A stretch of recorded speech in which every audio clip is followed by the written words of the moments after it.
Assalamualaikum warahmatullahi wabarakatuh.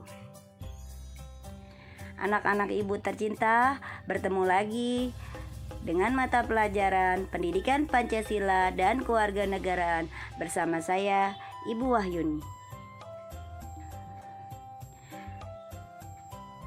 Pada kali ini kita akan membahas tentang bab 3, yaitu Kedaulatan Negara Kesatuan Republik Indonesia. Materi pembelajarannya subbab 3. A. Hakikat kedaulatan dan teori kedaulatan. B. Bentuk dan prinsip kedaulatan negara Republik Indonesia. C. Melaksanakan prinsip-prinsip kedaulatan sesuai dengan Undang-Undang Dasar Negara Republik Indonesia tahun 1945. Tujuan pembelajaran: 1. Mendeskripsikan hakikat dan teori-teori kedaulatan. 2. Mengidentifikasi bentuk kedaulatan negara sesuai dengan Undang-Undang Dasar Negara Republik Indonesia tahun 1945. 3. Mendeskripsikan prinsip-prinsip kedaulatan berdasarkan Undang-Undang Dasar Negara Republik Indonesia tahun 1945. 4. Melaksanakan kedaulatan berdasarkan Undang-Undang Dasar Negara Republik Indonesia tahun 1945. A. Hakikat kedaulatan dan teori kedaulatan. 1. Pengertian kedaulatan. Kata kedaulatan berasal dari bahasa Arab, yaitu daulah, artinya kekuasaan tertinggi. Jadi, kedaulatan itu adalah kekuasaan yang tertinggi untuk membuat undang-undang dan melaksanakannya dengan semua cara yang tersedia. Kedaulatan rakyat berarti juga pemerintahan mendapatkan mandatnya dari rakyat.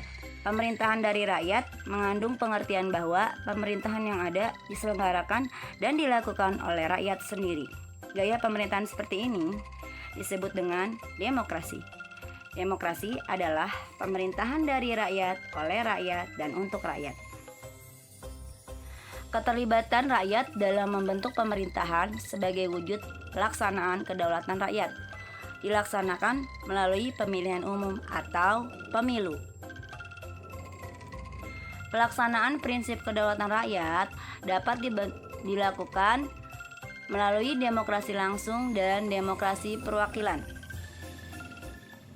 Demokrasi langsung bercirikan rakyat mengambil bagian secara pribadi dalam tindakan-tindakan dan pemberian suara untuk membahas serta mengesahkan undang-undang.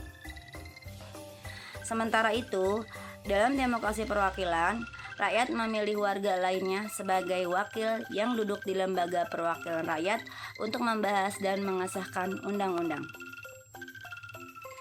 Menurut John Bodin, seorang ahli tata negara dari Prancis yang hidup di tahun 1500-an, kedaulatan adalah kekuasaan tertinggi untuk menentukan hukum dalam suatu negara. Sifat kedaulatan. 1. Asli, artinya kekuasaan tidak berasal dari kekuasaan yang lebih tinggi. 2. Permanen, artinya kekuasaan itu tetap ada sepanjang negara tetap berdiri walaupun pemerintahan sudah berganti. 3. Tunggal, artinya kekuasaan itu merupakan satu-satunya dalam negara dan tidak dibagikan kepada badan-badan lain. 4. Tidak terbatas, artinya kekuasaan itu tidak dibatasi oleh kekuasaan lain. Bentuk kedaulatan. A. Kedaulatan kedalam, berarti bahwa bangsa yang merdeka memiliki kekuasaan untuk menyusun dan mengatur organisasi pemerintahan sendiri menurut kehendak bangsanya sendiri, untuk kemakmuran rakyatnya tanpa campur tangan negara lain. B.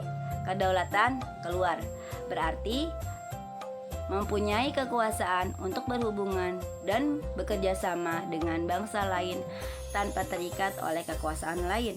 Contohnya, mengadakan perjanjian dengan negara lain, menyatakan perang dan perdamaian, ikut serta dalam organisasi internasional, dan sebagainya.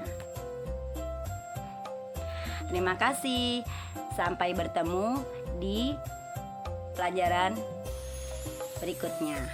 Wassalamualaikum warahmatullahi wabarakatuh.